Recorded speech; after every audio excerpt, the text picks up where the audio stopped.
Ladies and gentlemen, I am honored to introduce our chief guest for this session, Mr. Hiran Cooray, Chairman, Jetwin Symphony PLC. Renowned as a trendsetter and influencer in Sri Lankan tourism, Mr. Hiran Cooray contributes an immense mixture of passion, honesty, integrity, and tenacity to the industry. Carrying on the legacy of his father, the late Mr. Herbert Cooray, Mr. Hiran Cooray is the current chairman of Jetwin Symphony PLC, which comes under Jetwin family of hotels and will be the brand vehicle for future investment and growth in the leisure sector.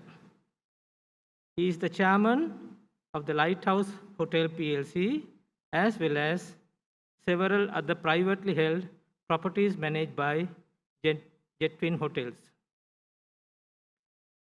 Mr. Cooray's achievements are numerous and much acclaimed, being an educated at a prestigious St. Joseph's College, Colombo, and going to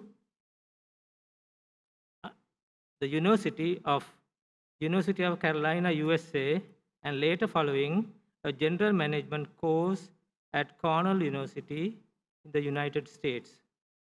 Mr. Cooray has represented Sri Lanka on the board of directors of Pacific Asia Travel Association as the chairman from 2010 to 2012, president of the Tourist Hotels Association of Sri Lanka from 2005 to 2008, and was appointed as the alternative member of the UNWTO World Committee on Tourism Ethics from 2017 to 2021. He is currently the immediate past president of THASL after serving his second term from 2014 to 2016 and was recently inducted as a life member of PATA. Mr. Cooray served on the board of Sri Lanka Tourism Promotions Bureau from 2014 to 2016, having already served as a board member of Sri Lanka Tourism Development Authority from 2010 to 2014. He also served as a board member of the Ceylon Chamber of Commerce from 2016 to 2019. Mr. Cooray also been a member of the board of the Small Luxury Hotels of the World from 2007 to 2014. In addition, he holds over 50 directorships in various hotels and related companies, making him a much sought after speaker panelist at tourism-related forums, both in Sri Lanka and around the world. I now invite Mr. Hiran Cooray to deliver the convocation address.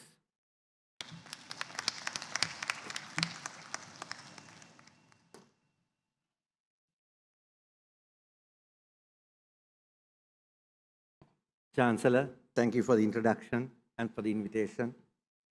My friend and Vice Chancellor, Professor SLIIT Gamage, professors, the graduates or the graduates now, the parents who are hopefully watching this ceremony from the hall next door. This is a very special day for all of you, and I'm very pleased to be here, and I thank Chancellor and Vice Chancellor and the Board of Management for inviting me. In fact, when I got the invitation, I took about 2 days to respond because I wasn't sure whether I should accept the invitation, because I wasn't sure whether my business will be in existence by now. So I would have had to come here and say I had a business. But I know, the passion that Professor Gamage carries. I have heard him speak in many public forums. And I know this institute, this SLIIT, Sri Lanka Institute of Information Technology, does things differently. Then I thought that's probably why they invited me to speak to all of you. Because my story is lots of downs and few ups. So I will tell a little story to all of you because this is your day. This is your day, right? As he said at the introduction, you have toiled and you have come forward. The professors and the lecturers have taught you, and you have a lot of knowledge now. But this is a story I'm going to tell you of what I experienced. I remember in 1987, I was class of 87 in the University of North Carolina in Greensboro. The day before the graduation, the dean of the School of Management came up. He called all of us to an auditorium like this. And he said, from tomorrow, you will go out and learn. And half the class was shocked. We were about probably 300 students then who were graduating. And we were shocked. The dean is telling, from tomorrow you will be going out and learn. And we have been there for 4 years learning all these things. And it didn't mean anything to us. And in fact, we went and asked him, Dean, what do you mean? He said, I can't explain, you will understand. So during my 4 years in Greensboro, North Carolina, as electives there, you can study electives, and I studied business management. I studied communist political systems, and I loved that subject. So much so, some of my Sri Lankan friends used to call me Commie, right? I read Karl Marx to Lenin, Marshal Tito. There was a American professor who had lived in Yugoslavia. I'm sure some of you haven't even heard of Yugoslavia. How many have heard of Yugoslavia? From no one, hardly anybody. Because it's now doesn't exist. It's about 5 countries, Croatia, Montenegro, Bosnia, Herzegovina, all of that. It was broken up in the 1990s, but I think I'll remove this. Okay. So I studied all this, and I loved it. The Chinese system, Mao Zedong, all of that. And so much so, the professors who were teaching us used to say, Hiran, don't answer this question, let the others answer. Because I used to read so much about it. And it was fantastic, right? And I thought, okay, you can control the world with this. The systems, the structures, everything was perfect. And I was getting A after A in these subjects. Little did I realize after coming back, having got married, I can't even control my own wife. Forget controlling the world. So that is reality. Sometimes when you study, you get a lot of theory into your head. You think you know it all. You think you know it all. That's what I thought, at least. I thought I know all these systems, the management systems, the theories, the behavioral patterns, everything. But when you go out into the real world, you start learning real things. How to live with people, how to work with people, how to be with people, how to bring up your own child, how to trust people. So that's something that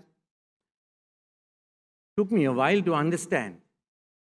Then in 1987, when I graduated, my parents came for the graduation in North Carolina.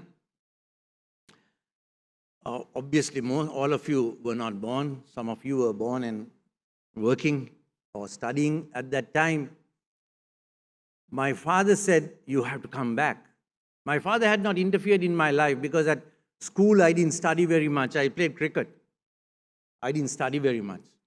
So I went overseas and I did a bit of studies. Yes, I enjoyed studying. Our business at that time was going down. I think Professor Lalit will remember because his family was also pioneer tourism people as well. At that time, the business was really going down. There was problems in the north, problems in the south. And so much so, tourists were even asked to go out of this country. But my father said, come back. And I actually didn't think twice. I just came back. I even had a girlfriend then in America. I left her also and came. I said, look, I have Sri Lankan lady. I said, I have to go back. And she never came here. So be that as it may, 87 to 89 was a very, very difficult period for all Sri Lankans. It was a tough time, really a tough time. And this was the time that I had a lot of theory in my head. Management theory, business theory, financial theory, all these things in my head. And my father, whom I started working with, he's doing exactly the opposite. Exactly the opposite to what I learned in university. And I'm like arguing with him, Dad, this is not going to work, this is not going to work, this is not, what is this, we are not going to make it. He just ignores what I'm saying. And he just does what he wants to do. And actually, I'm in this position today because of that. God's grace and the risks he took. He told me one thing. Whatever we owe the banks, pay on the due date. Credibility. Credibility. Whatever you owe the suppliers, pay on the due date. The staff, pay on the due date. If you lose your credibility, you're done. Whatever the field you will go into, you have technological minds, you have operational minds, project management minds, business management minds, whatever you go into, remember the credibility factor. If you lose your credibility, you lost your face. Literally lost your face. You cannot survive. You might survive for a short period, but you won't go beyond. SLIIT International, now at Nava Mawatha, Colombo. Complete a top-ranked, globally recognized and fully accredited engineering or computing degree. Right here in Sri Lanka. Offered by Curtin University, Australia. Call 011 754 4801. Visit www.slit.lk/curtin. Curtin University, make your tomorrow better. So to me, that's some of this, what I learned, it was, then I remembered what my professor, the dean of the management school said, guys, from tomorrow, you will do the real learning. That is the experience you get when you go out there onto the field. What you have now is a fantastic certificate. It's an insurance policy. It's a passport to the world from this fabulous institute. You have earned it. You have gained it. You didn't buy it. That's the confidence you will have that you are a graduate of this fantastic institute. That gives you the confidence. You're one step ahead of most of the others to go into the world. So you have a purpose now. As Professor Gamage said, you have now to contribute to our country. Because I had studied politics, I also like to, in fact, when I came back, I asked my father, should I join politics? Are you mad? Don't waste your time, he said. All right? We sometimes have a tendency to, by the way, not in politics at all. We have a tendency to blame everything. We have the tendency to blame it on the politicians. Right? This side or that side, whatever side. We Sri Lankans have a tendency to blame it on the politicians. But we appoint them. We elect them. Why don't we blame ourselves? What is our responsibility? What is our purpose in life? Our purpose in life must be, of course, your own family is first, right?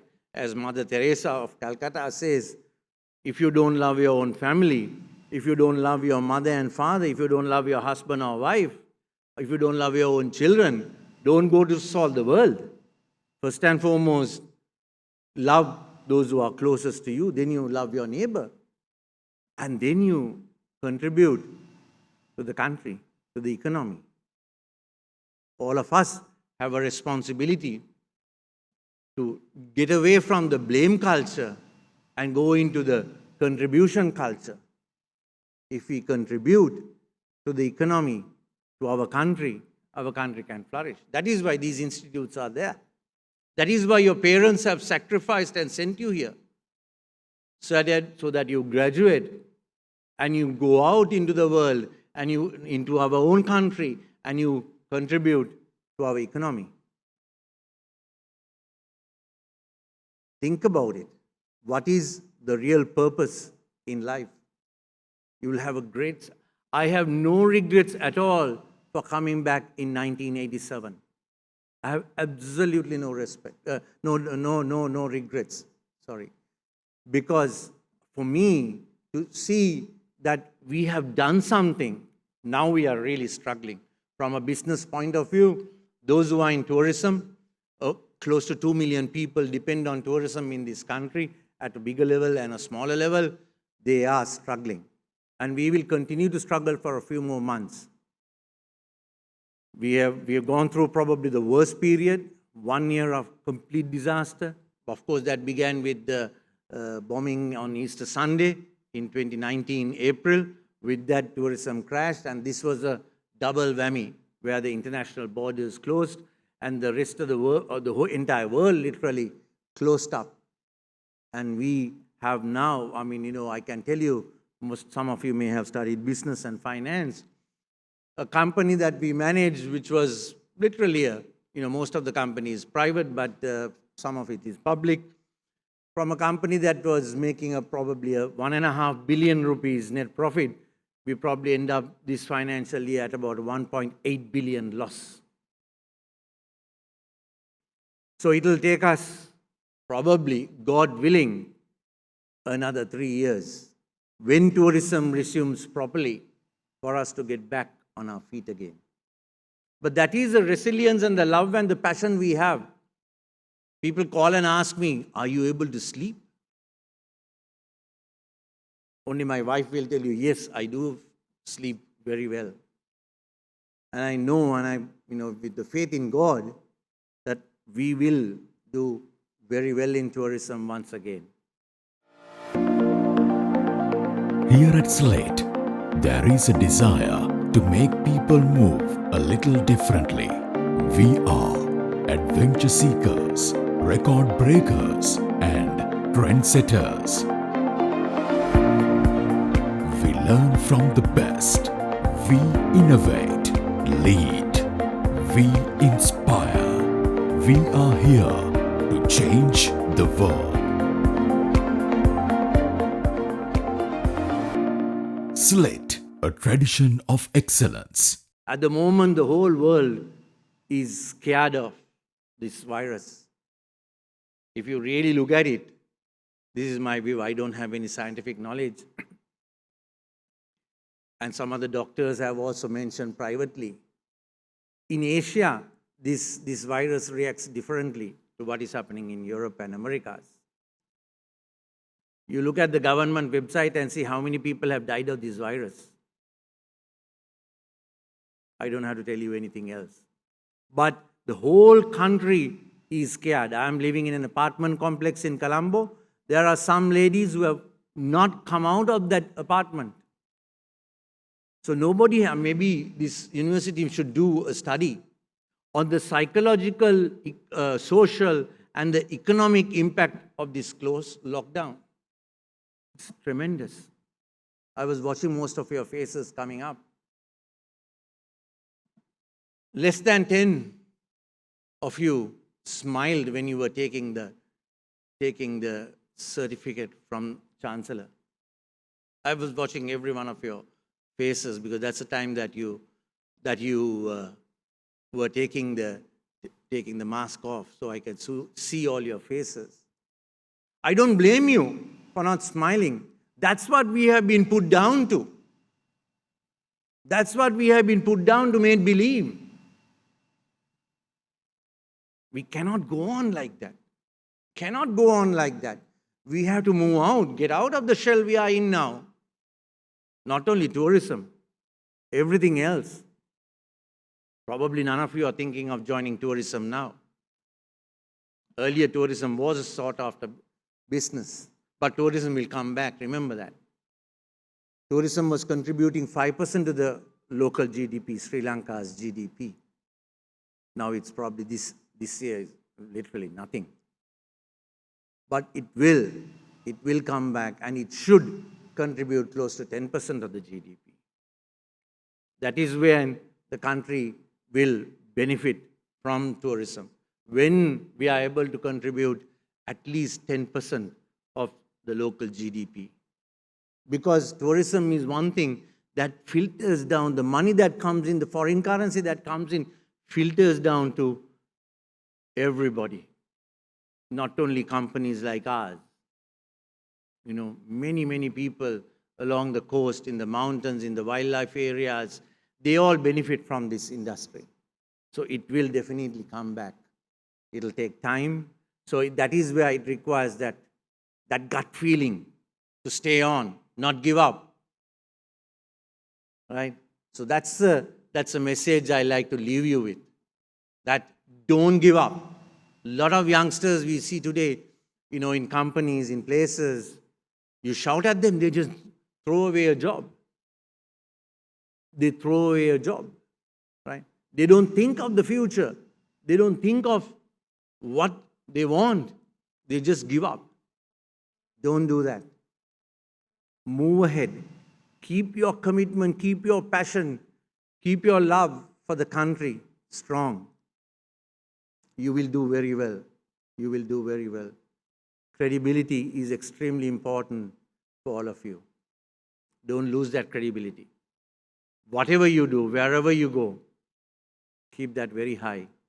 Trust in people. People are nice people, right? Don't look at somebody and pass judgment and say, you know, this is not good, that fellow is not good, this fellow is not good. Who are we to judge? Who are we to judge? Don't judge. Be helpful. Be committed.